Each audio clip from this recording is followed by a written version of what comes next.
రామ జననం. చాలా చాలా కాలం క్రితం సరయూ నది నిశ్శబ్దంగా ప్రవహించే ఒడ్డున ఒక మహానగరం ఉండేది. ఆ నగరమే అయోధ్య. ఆ నగరాన్ని చూసిన వారికి ఒక ప్రత్యేకమైన అనుభూతి కలిగేది. వీధులు శుభ్రంగా ఉండేవి. ఇళ్లలో ఆనందం కనిపించేది. ప్రజల ముఖాల్లో భయం కాదు, నమ్మకం కనిపించేది. ఎందుకంటే అయోధ్యను పాలించేది ఒక ధర్మనిష్ఠుడైన రాజు. అతని పేరు దశరథుడు.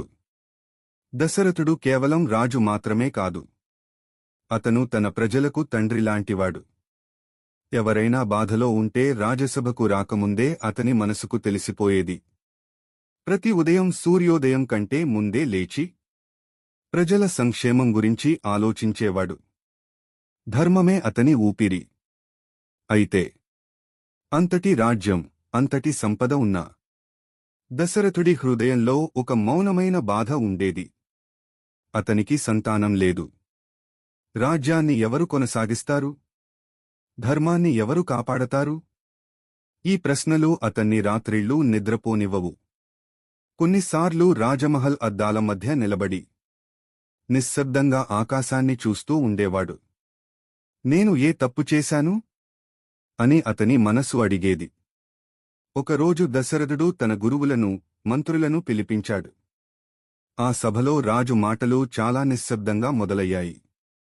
నేను రాజ్యాన్ని ధర్మంగా పాలించాను. ప్రజలను కాపాడాను. కాని నాకు ఒక లోటు ఉంది. నాకు కుమారుడు లేడు. ఆ మాటలు చెప్తూ అతని గొంతు కొద్దిగా వణికింది. పెద్దలు ఆలోచించారు. శాస్త్రాలను పరిశీలించారు. చివరకు ఒక నిర్ణయానికి వచ్చారు. పుత్రకామేష్టి యాగం. ఈ యాగాన్ని నిర్వహించగల శక్తి ఉన్నవాడు ఒక మహర్షి, ఋష్యశృంగుడు. రాజు వెంటనే దూతలను పంపించాడు. మహర్షిని గౌరవంగా ఆహ్వానించాడు. అయోధ్యలో ఏర్పాట్లు మొదలయ్యాయి. నగరమంతా శుభ్రం చేశారు. పుష్పాలతో అలంకరించారు. వేద మంత్రాల ధ్వని గాలిలో నిండిపోయింది. యాగం ప్రారంభమైంది. అగ్నికుండం మండుతోంది. మంత్రాల ఉచ్చారణతో వాతావరణం పవిత్రంగా మారింది. యాగం పూర్తయ్యే వేళ అందరూ ఊపిరి బిగబట్టి చూస్తున్నారు. అప్పుడే అగ్నిలోంచి ఒక దివ్యమైన రూపం బయటకు వచ్చింది. ఆ రూపం వెలుగుతో నిండిపోయింది. చేతిలో ఒక బంగారు పాత్ర ఉంది. ఆ పాత్రలో మెరిసే పాయసం ఉంది.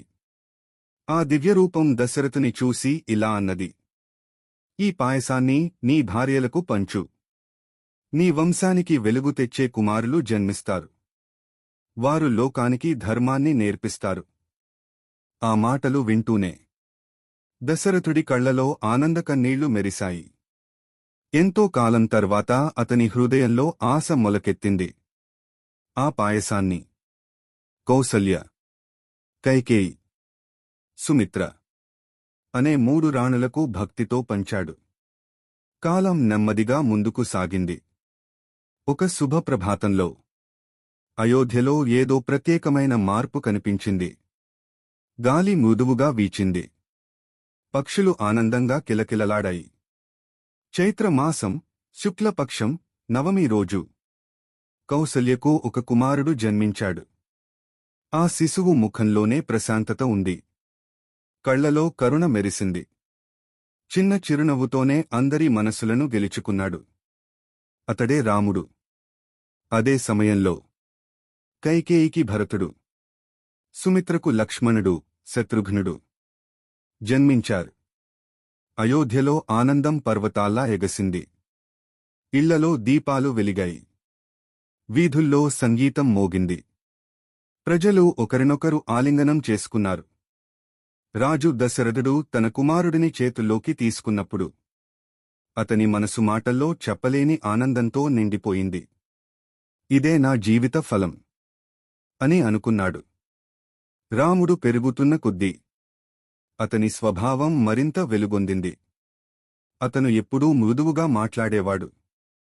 ఎవరైనా బాధపడితే నిశ్శబ్దంగా దగ్గరికి వెళ్లేవాడు. తల్లి మాటను దేవుడి ఆజ్ఞలా భావించేవాడు. లక్ష్మణుడు రాముడికి నీడలా ఉండేవాడు. రాముడి ఆనందమే అతని ఆనందం. రాముడి బాధే అతని బాధ. భరతుడు, శత్రుఘ్నుడు కూడా సోదర ప్రేమతో నిండిపోయారు.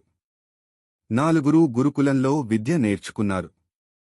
వేదాలు, ధర్మం, ధనుర్విద్యలో నిపుణులయ్యారు.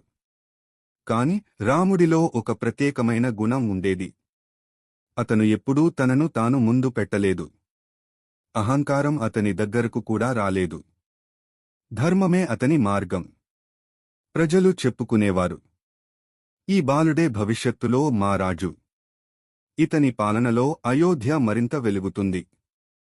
అలా అయోధ్యలో ఒక కొత్త యుగానికి పునాది పడింది. ధర్మం మళ్లీ లోకంలో నడవబోతుందని అందరికీ నమ్మకం కలిగింది.